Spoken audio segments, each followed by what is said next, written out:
ok ok tôi đây là ngóc nè video mình nói chơi nâng mặt vừa cai dù âm bị camera mà hết đấy anh ấy cái hai tha cái chia phim camera nè nhưเคย nhắm video phim camera ហើយ brand របស់វាគឺ brand Milota ជាប្រភេទ Himatic HD អញ្ចឹងវា HD ហ្នឹង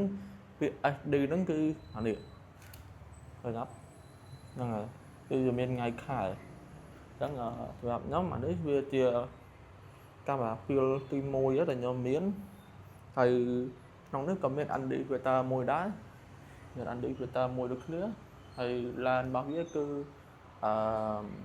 3.8mm aperture 2.7 ចឹងខ្ញុំគិតថាវាលបាក់ពី 2.7 ទៅ 2.8 ដូចខ្ញុំប្រើនេះគឺ film 400 ហើយកាលណាយើងមើលស្ថានភាពជាក់ស្ដែងណាបើចឹងជា film យើងប្រើ film 400 គឺកន្លែងនេះកន្លែងនេះវាប្រើពាក្យថា ISO ទេប្រើពាក្យថា A វិញកន្លែងហ្នឹងស្មើនឹងពាក្យ ISO ហ្នឹងឯងឃើញអត់ហើយកាមេរ៉ានេះគឺប្រើថ្ម AA យើងធម្មតាហ្នឹងឃើញថ្ម AA តែខ្ញុំអត់ដាក់ទេដោយសារអីខ្ញុំអត់ត្រូវការថតទេខ្ញុំប្រើថ្ម AA ធម្មតាយើងហ្នឹងហើយ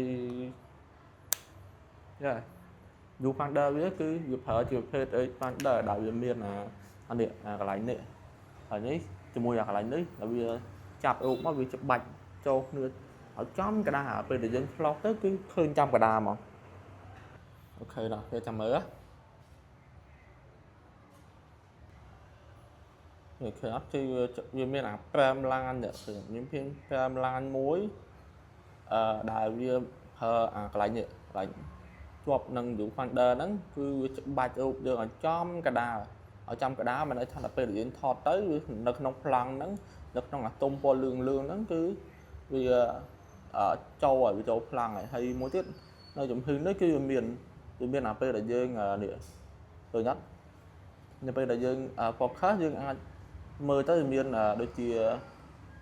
នេះរូបមនុស្សរូបអីអាហ្នឹងតាមចម្ងាយវាមាន aperture ហើយនឹង map អាចមើលតាមនឹងបានហើយ field ដែលខ្ញុំកំពុងដាក់នេះខ្ញុំដោយសារតែវាជាប្រភេទកាមេរ៉ា field អញ្ចឹងកាលណាពេលដែលយើងដាក់ field ចូលហើយខ្ញុំអាចដក field ចេញបានទេកាលណាបើកកន្លែងដាក់ field ហ្នឹងទៅវាបើកកន្លែងហ្នឹងទៅធ្វើឲ្យ field យើងត្រូវពលឺថ្ងៃវាធ្វើឲ្យឆេះ field អញ្ចឹងចាំខ្ញុំនឹងបង្ហាញ field ដែលខ្ញុំប្រើហើយនឹងបង្ហាញអំពីរូបភាពដែលថតចេញពី field ហ្នឹងតែមិនមែនជារូបភាពរបស់ខ្ញុំទេវាជារូបភាពរបស់គ្នាខ្ញុំអញ្ចឹង field ហ្នឹងគឺជា field មួយដែលcopy ចេញពី Kodak ជាប្រភេទ Kodak 500ទៅដែលបំបែកចេញពី field ហ្នឹងហើយគឺយក field មួយដុំធំមកយកមកដាក់ធ្វើជា field ទូចតែខ្ញុំដាក់វាចូលទៅក្នុងកាមេរ៉ានេះហើយអញ្ចឹងខ្ញុំអាចបើកបានទេអញ្ចឹងវីដេអូនេះមានតែប៉ុណ្្នឹងទេចាំមើលខ្ញុំប្រើហើយមានបទពិសោធន៍ពីហ្នឹងខ្ញុំនឹងមកធ្វើការ review វីដេអូពេញវីដេអូនេះគ្រាន់តែចែកម្លែកអំពីបទពិសោធន៍នៃការប្រើដបងថតបាន5 6 ប៉ុសហើយតែប៉ុណ្្នឹងអញ្ចឹងអូខេវីដេអូនេះមានតែប៉ុណ្្នឹងចាំជួបខ្ញុំនៅវីដេអូក្រោយ